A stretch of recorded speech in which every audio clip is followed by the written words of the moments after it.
Shalom friends, एक बार फिर से आप सभी का स्वागत है। आज मैं आपके लिए लेकर आई हूँ एक 1 ईयर बाइबल रीडिंग कैलेंडर। अगर आपका कोई बाइबल रीडिंग रूटीन नहीं है और आप कभी भी अपनी पूरी बाइबल कंप्लीट नहीं कर पाए हैं, तो ये वीडियो आपके लिए है। इसमें ओल्ड टेस्टमेंट और न्यू टेस्टमेंट के सभी चैप्टर्स को डे वाइज ऑर्गेनाइज किया गया है। डे 1 से लेकर डे 365 तक के सभी चैप्टर्स आपको यहाँ मिलेंगे। डे 365 पर आप अपनी पूरी बाइबल कंप्लीट कर पाएंगे, तो आप इसके द्वारा आशीषित हों। और अगर आपको ये वीडियो पसंद आती है तो आप अपने फैमिली और फ्रेंड्स से शेयर करें, और अगर आप चाहें तो आप सब्सक्राइब, लाइक और कमेंट भी करें और बेल आइकन को प्रेस करके नोटिफिकेशन ऑन करना ना भूलें। So praise the lord, shalom to everyone. Let's get started. Day 170, chapter number 9, पाप का अंगीकार। फिर उसी महीने के 24वें दिन को इजरायली उपवास का टाट पहने और सिर पर धूल डाले हुए इकट्ठे हो गए। तब इजराइल के वंश के लोग सब अन्य जाति लोगों से अलग हो गए और खड़े होकर अपने अपने पापों और अपने पुरखाओं के अधर्म के कामों को मान लिया। तब उन्होंने अपने अपने स्थान पर खड़े होकर दिन के एक पहर तक अपने परमेश्वर यहोवा की व्यवस्था की पुस्तक पढ़ते और एक और पहर अपने पापों को मानते और अपने परमेश्वर यहोवा को दंडवत करते रहे। यीशु, बानी, कदमिएल, शबन्याह, बुन्नी, शेरेब्याह, बानी और कनानी ने लेवियों की सीढ़ी पर खड़े होकर ऊंचे स्वर से अपने परमेश्वर यहोवा की दुहाई दी। फिर यीशु, कदमिएल, बानी, हशबन्याह, शेरेब्याह, होदियाह, शबन्याह और पदत्याह नामक लेवियों ने कहा, खड़े हो और अपने परमेश्वर यहोवा को अनादिकाल से अनंत काल तक धन्य कहो। तेरा महिमा युक्त नाम धन्य कहा जाए, जो सब धन्यवाद और स्तुति से परे है। पाप अंगीकार की प्रार्थना। तू ही अकेला यहोवा है। स्वर्ग वरन सबसे ऊंचे स्वर्ग और उसके सब गण और पृथ्वी और जो कुछ उसमें है और समुद्र और जो कुछ उसमें है, सबों को तू ही ने बनाया और सबों की रक्षा तू ही करता है, और स्वर्ग की समस्त सेना तुझी को दंडवत करती है। हे यहोवा, तू वही परमेश्वर है जो अब्राम को चुनकर कसदियों के ऊर नगर में से निकाल लाया और उसका नाम अब्राहम रखा, और उसके मन को अपने साथ सच्चा पाकर उससे वाचा बांधी कि मैं तेरे वंश को कनानियों, हित्तियों, एमोरियों, परिज्जियों, यबूसियों और गिर्गाशियों का देश दूंगा। और तूने अपना वह वचन पूरा भी किया, क्योंकि तू धर्मी है।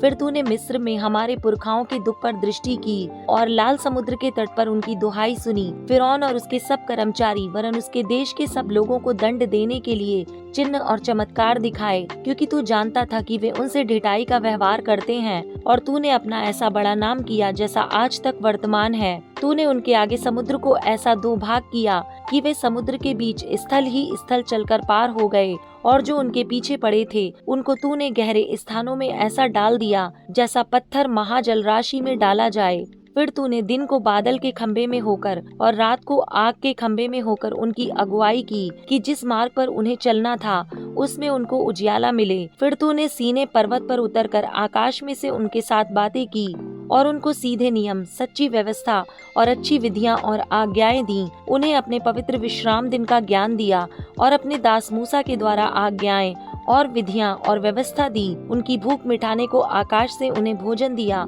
और उनकी प्यास बुझाने को चट्टान में से उनके लिए पानी निकाला। और उन्हें आज्ञा दी कि जिस देश को तुम्हें देने की मैंने शपथ खाई है उसके अधिकारी होने को तुम उसमें जाओ। परंतु उन्होंने और हमारे पुरखाओं ने अभिमान किया और हठीले बने और तेरी आज्ञाएं ना मानी और आज्ञा मानने से इनकार किया, और जो आश्चर्य कर्म तूने उनके बीच किए थे उनका स्मरण ना किया, वरन हट करके यहाँ तक बलवा करने वाले बने कि एक प्रधान ठहराया कि अपने दासत्व की दशा में लौटें। परंतु तू क्षमा करने वाला, अनुग्रहकारी और दयालु, विलंब से कोप करने वाला और अति करुणा में ईश्वर है। तूने उनको ना त्यागा, वरन जब उन्होंने बछड़ा ढालकर कहा, तुम्हारा परमेश्वर जो तुम्हें मिस्र देश से छुड़ा लाया है वह यही है, और तेरा बहुत तिरस्कार किया, तब भी तूने जो अति दयालु है उनको जंगल में ना त्यागा। ना तो दिन को अगुवाई करने वाला बादल का खंभा उन पर से हटा और न रात को उजियाला देने वाला और उनका मार्ग दिखाने वाला आग का खंभा, वरन तूने उन्हें समझाने के लिए अपने आत्मा को जो भला है दिया और अपना मन्ना उन्हें खिलाना ना छोड़ा और उनकी प्यास बुझाने को पानी देता रहा। 40 वर्ष तक तू जंगल में उनको ऐसा पालन पोषण करता रहा कि उनको कुछ घटी ना हुई, ना तो उनके वस्त्र पुराने हुए, और न उनके पाँव में सूजन हुई। फिर तूने राज्य राज्य और देश देश के लोगों को उनके वश में कर दिया और दिशा दिशा में उनको बांट दिया। यूं वे हेशबोन के राजा सीहोन और बाशान के राजा ओग दोनों के देशों के अधिकारी हो गए। फिर तूने उनकी संतान को आकाश के तारों के समान बढ़ाकर उन्हें उस देश में पहुंचा दिया जिसके विषय तूने उनके पूर्वजों से कहा था कि वे उसमें जाकर उसके अधिकारी हो जाएंगे। इस प्रकार यह संतान जाकर उसकी अधिकारिन हो गई और तूने उनके द्वारा देश के निवासी कनानियों को दबाया और राजाओं और देश के लोगों समेत उनको उनके हाथ में कर दिया कि वे उनसे जो चाहे सो करें। उन्होंने गढ़ वाले नगर और उपजाऊ भूमि ले ली और सब भांति की अच्छी वस्तुओं से भरे हुए घरों के और खुदे हुए हौदों के और दाख और जैतून की बारियों के और खाने के फल वाले बहुत से वृक्षों के अधिकारी हो गए। वे उसे खा खाकर तृप्त हुए और हष्ट पुष्ट हो गए और तेरी बड़ी भलाई के कारण सुख भोगते रहे। परंतु वे तुझसे फिरकर बलवा करने वाले बन गए और तेरी व्यवस्था को त्याग दिया और तेरे जो नबी तेरी ओर उन्हें फेरने के लिए उनको चिताते रहे उनको उन्होंने घात किया और तेरा बहुत तिरस्कार किया। इस कारण तूने उनको शत्रुओं के हाथ में कर दिया और उन्होंने उनको संकट में डाल दिया। तो भी जब जब वे संकट में पड़कर तेरी दुहाई देते रहे तब तब तू स्वर्ग से उनकी सुनता रहा और तू जो अति दयालु है इसलिए उनके छुड़ाने वाले को भेजता रहा जो उनको शत्रुओं के हाथ से छुड़ाते थे। परंतु जब जब उनको चैन मिला तब तब वे फिर तेरे सामने बुराई करते थे। इस कारण तू उनको शत्रुओं के हाथ में कर देता था और वे उन पर प्रभुता करते थे। तो भी जब वे फिर कर तेरी दुहाई देते तब तू स्वर्ग से उनकी सुनता और तू जो दयालु है इसलिए बार बार उनको छुड़ाता और उनको चिताता था कि उनको फिर अपनी व्यवस्था के अधीन कर दे। परंतु वे अभिमान करते रहे और तेरी आज्ञाएं नहीं मानते थे और तेरे नियम जिनको यदि मनुष्य माने तो उनके कारण जीवित रहे उनके विरुद्ध पाप करते और हट करके अपना कंधा हटाते और ना सुनते थे। तू तो बहुत वर्ष तक उनकी सहता रहा और अपने आत्मा से नबियों के द्वारा उन्हें चिताता रहा परंतु वे कान नहीं लगाते थे। इसलिए तूने उन्हें देश देश के लोगों के हाथ में कर दिया। तो भी तूने जो अति दयालु है उनका अंत नहीं कर डाला और न उनको त्याग दिया क्योंकि तू अनुग्रहकारी और दयालु ईश्वर है। अब हे हमारे परमेश्वर, हे महान पराक्रमी और भय योग्य ईश्वर जो अपनी वाचा पालता और करुणा करता रहा है, जो बड़ा कष्ट अश्शूर के राजाओं के दिनों से ले आज के दिन तक हमें और हमारे राजाओं, हाकिमों, याजकों, नबियों, पुरखाओं वरन तेरी समस्त प्रजा को भोगना पड़ा है, वह तेरी दृष्टि में थोड़ा न ठहरे। तो भी जो कुछ हम पर बीता है उसके विषय तू तो धर्मी है। तूने तो सच्चाई से काम किया है परंतु हमने दुष्टता की है। हमारे राजाओं और हाकिमों, याजकों और पुरखाओं ने ना तो तेरी व्यवस्था को माना है और न तेरी आज्ञाओं और चितौनियों की ओर ध्यान दिया है जिनसे तूने उनको चिताया था। उन्होंने अपने राज्य में और उस बड़े कल्याण के समय जो तूने उन्हें दिया था और इस लंबे चौड़े और उपजाऊ देश में तेरी सेवा नहीं की और न अपने बुरे कामों से पश्चाताप किया। देख, हम आजकल दास हैं। जो देश तूने हमारे पितरों को दिया था उसकी उत्तम उपज खाएं, इसी में हम दास हैं। इसकी उपज से उन राजाओं को जिन्हें तूने हमारे पापों के कारण हमारे ऊपर ठहराया है बहुत धन मिलता है और वे हमारे शरीरों और हमारे पशुओं पर अपनी अपनी इच्छा के अनुसार प्रभुता जताते हैं। इसलिए हम बड़े संकट में पड़े हैं। वाचा का बांधा जाना, इस सब के कारण हम सच्चाई के साथ वाचा बांधते और लिख भी देते हैं और हमारे हाकिम, लेवीय और याजक उस पर छाप लगाते हैं। Chapter number 10। जिन्होंने छाप लगाई वे ये हैं, अर्थात हकल्याह का पुत्र नेहेमिया जो अधिपति था और सिद्दीकिय्याह, सरायाह, अजर्याह, यिर्मयाह, पशहूर, अमर्याह, मलिकिय्याह, हत्तूश, शबन्याह, मल्लूक, हारीम, मरेयोत, ओबद्याह, दानिएल, गिन्नतोत, बारूक, मशुल्लाम, अबियाह, मियामीन, माज्याह, बिलगै और शमायाह, ये तो याजक थे। लेवी ये थे, आजन्याह का पुत्र यीशु, हेनादाद की संतान में से बिन्नई और कदमिएल और उनके भाई शबन्याह, होदियाह, कलीता, पलायाह, हानान, मीका, रहोब, हशब्याह, जक्कूर, शेरेब्याह, शबन्याह, होदियाह, बानी और बनीन। फिर प्रजा के प्रधान ये थे, परोश, पहत मोआब, एलाम, जत्तू, बानी, बूनी, अजगाद, बेबै, अदोनियाह, बिगवै, आदीन, आतेर, हिजकिय्याह, अज्जूर, हओदियाह, हाशूम, बेसै, हारीफ, अनातोत, नोबै, मगपी, आश, मशुल्लाम, हेजीर, मशेजबेल, सादोक, यद्दू, पलत्याह, हानान, अनायाह, होशै, हनन्याह, हशूब, हल्लोहेश, पिल्हा, शोबेक, रहूम, हशबन्ना, माशेयाह, अहियाह, हानान, आनान, मल्लूक, हारीम और बाना। इजरायलियों द्वारा शपथ लेना। शेष लोग अर्थात याजक, लेविये, द्वारपाल, गवैये और मंदिर के सेवक और जितने परमेश्वर की व्यवस्था के मानने के लिए देश देश के लोगों से अलग हुए थे, उन सबों ने अपनी स्त्रियों और उन बेटे बेटियों समेत जो समझने वाले थे अपने भाई रईसों से मिलकर शपथ खाई कि हम परमेश्वर की उस व्यवस्था पर चलेंगे जो उसके दास मूसा के द्वारा दी गई है और अपने प्रभु यहोवा की सब आज्ञाएं, नियम और विधियां मानने में चौकसी करेंगे। हम ना तो अपनी बेटियां इस देश के लोगों को ब्याह देंगे और न अपने बेटों के लिए उनकी बेटियां ब्याह लेंगे। और जब इस देश के लोग विश्राम दिन को अन्न या बिकाऊ वस्तुएं बेचने को ले आएंगे, तब हम उनसे ना तो विश्राम दिन को ना किसी पवित्र दिन को कुछ लेंगे और 7वें वर्ष में भूमि पड़ी रहने देंगे और अपने अपने ऋण की वसूली छोड़ देंगे। फिर हम लोगों ने ऐसा नियम बांध लिया जिससे हमको अपने परमेश्वर के भवन की उपासना के लिए प्रतिवर्ष 1/3 शेकेल देना पड़ेगा, अर्थात भेंट की रोटी और नित्य अन्न बलि और नित्य होम बलि के लिए और विश्राम दिनों और नए चांद और नियत पर्वों के बलिदानों और अन्य पवित्र भेंटों और इजराइल के प्रायश्चित के निमित्त पाप बलियों के लिए, अर्थात अपने परमेश्वर के भवन के सारे काम के लिए। फिर क्या याजक, क्या लेविये, क्या साधारण लोग, हम सबों ने इस बात के ठहराने के लिए चिट्ठियां डाली कि अपने पितरों के घरानों के अनुसार प्रतिवर्ष ठहराए हुए समयों पर लकड़ी की भेंट व्यवस्था में लिखी हुई बात के अनुसार हम अपने परमेश्वर यहोवा की वेदी पर जलाने के लिए अपने परमेश्वर के भवन में लाया करेंगे। हम अपनी अपनी भूमि की पहली उपज और सब भांति के वृक्षों के पहले फल प्रतिवर्ष यहोवा के भवन में ले आएंगे और व्यवस्था में लिखी हुई बात के अनुसार अपने अपने पहलौठे बेटों और पशुओं अर्थात पहलौठे बछड़ों और मेमनों को अपने परमेश्वर के भवन में उन याजकों के पास लाया करेंगे जो हमारे परमेश्वर के भवन में सेवा टहल करते हैं। हम अपना पहला गूंधा हुआ आटा और उठाई हुई भेंटें और सब प्रकार के वृक्षों के फल और नया दाख मधु और टटका तेल अपने परमेश्वर के भवन की कोठरियों में याजकों के पास और अपनी अपनी भूमि की उपज का दशमांश लेवियों के पास लाया करेंगे, क्योंकि वे लेविये हैं जो हमारी खेती के सब नगरों में दशमांश लेते हैं। जब जब लेविये दशमांश लें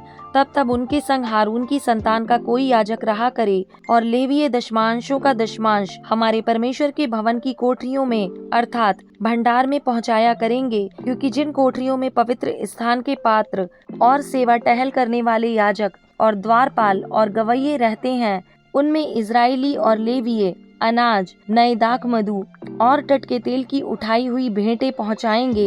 इस प्रकार हम अपने परमेश्वर के भवन को ना छोड़ेंगे। Chapter number 11। यरूशलेम के निवासी। प्रजा के हाकिम तो यरूशलेम में रहते थे और शेष लोगों ने यह ठहराने के लिए चिट्ठियां डाली कि 10 में से 1 मनुष्य यरूशलेम में जो पवित्र नगर है बस जाएं और 9 मनुष्य अन्य नगरों में बसें। जिन्होंने अपनी ही इच्छा से यरूशलेम में वास करना चाहा, उन सबों को लोगों ने आशीर्वाद दिया। उस प्रांत के मुख्य मुख्य पुरुष जो यरूशलेम में रहते थे वे ये हैं, परंतु यहूदा के नगरों में 1 मनुष्य अपनी निज भूमि में रहता था, अर्थात इजरायली याजक लेविये नतीन और सुलेमान के दासों की संतान।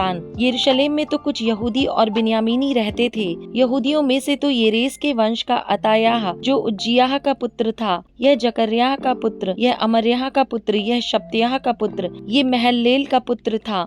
मासेयाह जो बारूक का पुत्र था, यह कोलहोजे का पुत्र, यह हजायाह का पुत्र, यह अदायाह का पुत्र, यह यहोयारीब का पुत्र, यह जकर्याह का पुत्र और यह शिलोई का पुत्र था। पेरेस के वंश के जो यरूशलेम में रहते थे वह सब मिलाकर 468 शूरवीर थे। बिन्यामीनियों में से सल्लू जो मशुल्लाम का पुत्र था, यह योएद का पुत्र, यह पदायाह का पुत्र, यह कोलायाह का पुत्र, यह मासेयाह का पुत्र, यह इतियेह का पुत्र, यह यशायाह का पुत्र था। उसके बाद गब्बै, सिल्लै, जिनके साथ 928 पुरुष थे। इनका प्रधान जिक्री का पुत्र योएल था और हसनुआह का पुत्र यहूदा नगर के प्रधान का नायब था। फिर याजकों में से योयारीब का पुत्र यदायाह और याकीन और सरायाह जो परमेश्वर के भवन का प्रधान और हिल्किय्याह का पुत्र था, यह मशुल्लाम का पुत्र, यह सादोक का पुत्र, यह मरायोत का पुत्र, यह अहीतूब का पुत्र था। इनके 822 भाई जो उस भवन का काम करते थे।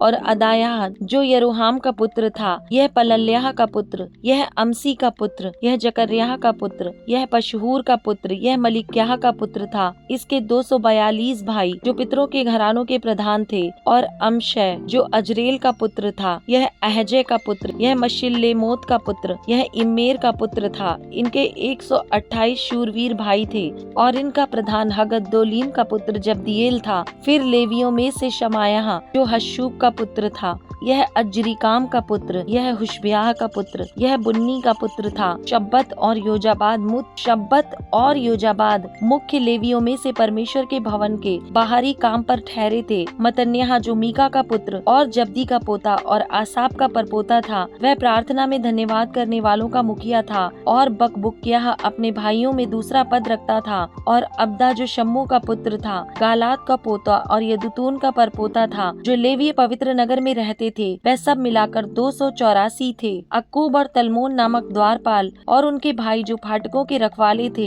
172 थे। शेष इजरायली याजक और लेवीय यहूदा के सब नगरों में अपने अपने भाग पर रहते थे। नतीन लोग ओपेल में रहते और नतीनों के ऊपर सीहा गिशपा ठहराए गए थे, जो लेवीय यरूशलेम में रहकर परमेश्वर के भवन के काम में लगे रहते थे। उनका मुखिया आसाप के वंश के गवैयों में का उज्जी था, जो बानी का पुत्र था। यह हशब्याह का पुत्र, यह मतन्याह का पुत्र और यह हशब्याह का पुत्र था, क्योंकि उनके विषय राजा की आज्ञा थी और गवैयों के प्रतिदिन के प्रयोजन के अनुसार ठीक प्रबंध था। प्रजा के सब काम के लिए मशेजबेल का पुत्र पदत्याह जो यहूदा के पुत्र जेहरे के वंश में था, वह राजा के पास रहता था। अन्य नगरों के निवासी बच गए गांव और उनके खेत, अतः कुछ यहूदी क्रियतरबा और उनके गांव में, कुछ दीबोन और उसके गांव में, कुछ यकबसेल और उसके गांव में रहते थे। फिर यीशु मोलादा, बेत पेलेत, हसर शुआल और बेरशेबा और उसके गांव में, और सिगलक और मकोना और उनके गांव में, एत्रिम्मोन, सोरा, यमूर्त, Zanoah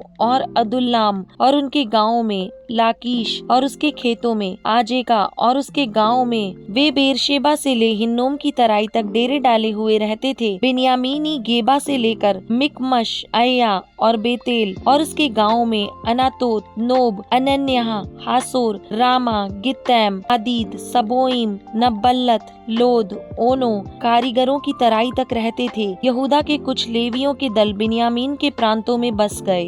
acts chapter number 4 verse number 1 to 22। महासभा के सामने पतरस और यूहन्ना। जब वे लोगों से ये कह रहे थे, तो याजक और मंदिर के सरदार और सदूकी उन पर चढ़ आए, क्योंकि वे बहुत क्रोधित हुए कि वे लोगों को सिखाते थे और यीशु का उदाहरण दे देकर मरे हुओं के जी उठने का प्रचार करते थे। उन्होंने उन्हें पकड़कर दूसरे दिन तक हवालात में रखा, क्योंकि संध्या हो गई थी। परंतु वचन के सुनने वालों में से बहुतों ने विश्वास किया और उनकी गिनती 5000 पुरुषों के लगभग हो गई। दूसरे दिन ऐसा हुआ कि उनके सरदार और पुरनिये और शास्त्री और महायाजक हन्ना और कैफा और यूहन्ना और सिकंदर और जितने महायाजक के घराने के थे, सब यरूशलेम में इकट्ठे हुए। वे उन्हें बीच में खड़ा करके पूछने लगे कि तुमने यह काम किस सामर्थ्य से और किस नाम से किया है। तब पतरस ने पवित्र आत्मा से परिपूर्ण होकर उनसे कहा, हे लोगों के सरदारों और पुरनियों, इस दुर्बल मनुष्य के साथ जो भलाई की गई है, यदि आज हमसे उसके विषय में पूछताछ की जाती है कि वह कैसे अच्छा हुआ, तो तुम सब और सारे इजरायली लोग जान लें कि यीशु मसीह नासरी के नाम से, जिसे तुमने क्रूस पर चढ़ाया और परमेश्वर ने मरे हुओं में से जिलाया, यह मनुष्य तुम्हारे सामने भला चंगा खड़ा है। यह वही पत्थर है जिसे तुम राजमिस्त्रियों ने तुच्छ जाना, और वह कोने के सिरे का पत्थर हो गया, किसी दूसरे के द्वारा उद्धार नहीं, क्योंकि स्वर्ग के नीचे मनुष्यों में और कोई दूसरा नाम नहीं दिया गया जिसके द्वारा हम उद्धार पा सकें। जब उन्होंने पतरस और यूहन्ना का साहस देखा और यह जाना कि ये अनपढ़ और साधारण मनुष्य हैं, तो आश्चर्य किया। फिर उनको पहचाना कि ये यीशु के साथ रहे हैं। उस मनुष्य को जो अच्छा हुआ था, उनके साथ खड़े देखकर वे विरोध में कुछ ना कह सके, परंतु उन्हें सभा के बाहर जाने की आज्ञा देकर वे आपस में विचार करने लगे, हम इन मनुष्यों के साथ क्या करें, क्योंकि यरूशलेम के सब रहने वालों पर प्रकट है कि इनके द्वारा एक प्रसिद्ध चिन्ह दिखाया गया है और हम उसका इनकार नहीं कर सकते, परंतु इसलिए कि यह बात लोगों में और अधिक फैल ना जाए, हम उन्हें धमकाएं कि वे इस नाम से फिर किसी मनुष्य से बात ना करें। तब उन्हें बुलाया और चेतावनी देकर यह कहा, यीशु के नाम से कुछ भी ना बोलना और ना सिखाना। परंतु पतरस और यूहन्ना ने उनको उत्तर दिया, तुम ही न्याय करो, क्या यह परमेश्वर के निकट भला है कि हम परमेश्वर की बात से बढ़कर तुम्हारी बात माने, क्योंकि यह तो हमसे नहीं हो सकता कि जो हमने देखा है और सुना है वह ना माने। तब उन्होंने उनको और धमकाकर छोड़ दिया, क्योंकि लोगों के कारण उन्हें दंड देने का कोई दाव नहीं मिला, इसलिए कि जो घटना हुई थी उसके कारण सब लोग परमेश्वर की बड़ाई करते थे। वह मनुष्य जिस पर यह चंगा करने का चिन्ह दिखाया गया था 40 वर्ष से अधिक आयु का था।